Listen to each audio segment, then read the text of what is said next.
We had a call to people all across the state of California, people whose license had expired, people that are retirees, people that are in the profession but haven't finished their licensing requirements, be it nursing schools or medical schools. Remarkably, over 25,000 people already have filled out applications on our healthcorps.ca.gov website. Over 25 licensed Californians, phlebotomists, radiologists, EMTs, doctors, nurses. A remarkable, remarkable spirit and a remarkable number of individuals that stepped up and are willing to step in to meet COVID-19 head on. So I want to just begin my comments by thanking all 25,000, and those of you that are out there that have the kind of expertise, that may have retired recently or are looking to get their license renewed, please check out the healthcorps.ca.gov website and contribute your time in a compensated manner to meet this moment. We're also getting a lot of questions at this moment about masks, not just N95 masks, not just surgical masks, not just masks for our frontline employees, particularly our healthcare professionals, but people that are in the grocery stores wondering if they should have a mask, people walking the streets, walking their dog, going to do essential business in the state of California, whether it's appropriate for them, whether it's advisable for them to have face coverings. We've been processing this over the course of the last number of days. There's a number of viral videos that are filling up my inbox. I imagine many of you watching as well, Czechoslovakia and other parts of the globe that have moved aggressively to advance protocols on face masks or other kinds of face shields and the like. We have a team that is considering guidance in this space to make recommendations whether or not we think this is appropriate. But let me caution on this topic a number of things. We are in real need of traditionally, surgical masks and these N95 masks. We are out there sourcing them from all around the globe. We have distributed some 32.4 million N95 masks to date, 32.4 million N95 masks, but we have ordered over 100 million of these masks. We need 100+ million N95 masks just to meet the needs within our healthcare delivery system. The concern we have when we talk about face coverings in masks is people run to get the N95s or they run to get the surgical masks, of which we are procuring tens of millions of surgical masks at the same time. And so we want to be cautious in this space. We want to be guided by science. And I'll just say this respectfully, science is a bit incomplete in this space. A lot of people are promoting face coverings and masks. Others caution that it is not a substitute for physical distancing, which it is not, and that it could create a sense that it is and may reduce the protocols that have worked so effectively so far here in the state of California. But know that we are looking to put out guidance on this. We'll put out our recommendations in short order as it relates to face coverings. And those recommendations will include the principal obligation we all have to continue our physical distancing, our social distancing, to wash our hands.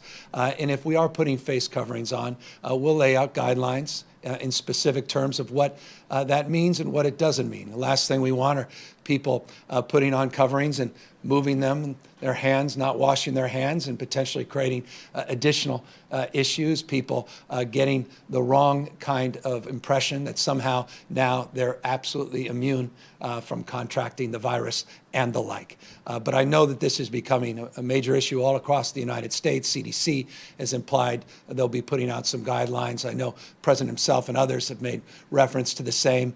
We get this question all the time. When you go to a grocery store, people are trying to practice appropriate physical distancing. You feel like you're not necessarily capable of doing that in a short queue. The appropriateness of having these masks or a version of face covering. We recognize that anxiety and we want to meet that in terms of recommending specific strategies. And so expect in the next 24 or so hours that the state of California will put out more prescriptive guidelines in that space. We also are very proud here in California.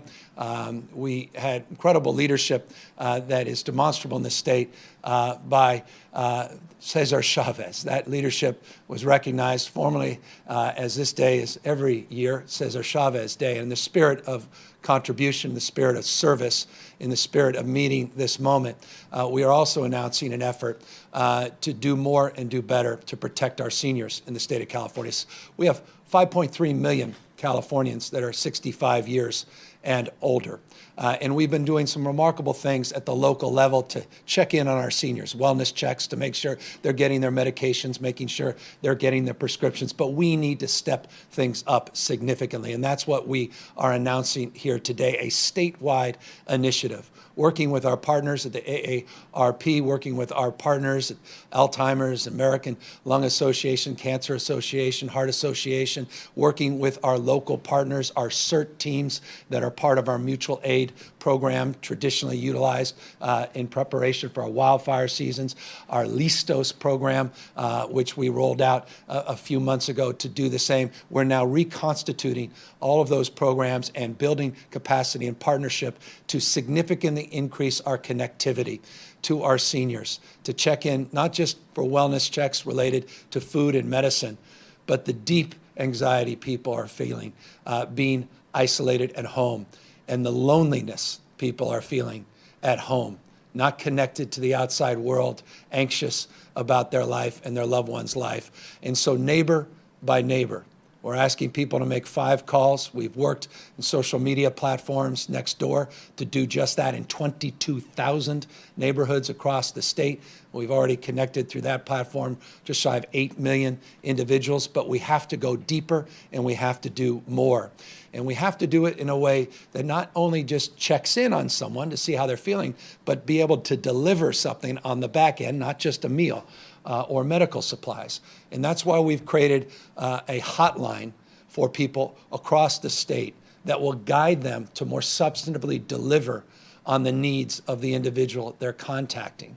And that site has a following number, 833-544-2374, 833-544-2374. That hotline will allow individuals to be able to get questions they may have answered in ways that they can individually participate in helping support this moment in the spirit of civic contribution, in the spirit of the commonwealth, in the spirit that defines this moment, that we're all bound, as Dr. King said, bound together by a web of mutuality. And that commonwealth, it is incumbent upon us to check in on the greatest generation. People have brought us the world's most vibrant middle class and obviously have done so much for all of us. We have a unique obligation to do more for them. But in that spirit, to be able to do more, we need not just that one point of contact, that one hotline. We need to be able to drill down in a more substantive way. And so we've partnered with our 211 system. Our 211 system is an incredible system in the state of California that connects people to real services in real time. So if a loved one or a neighbor or a stranger is in need, and they need something more than just nice words and just a check-in, but need specific services, we've partnered now with 211 to provide those services at the local level all throughout the state of California.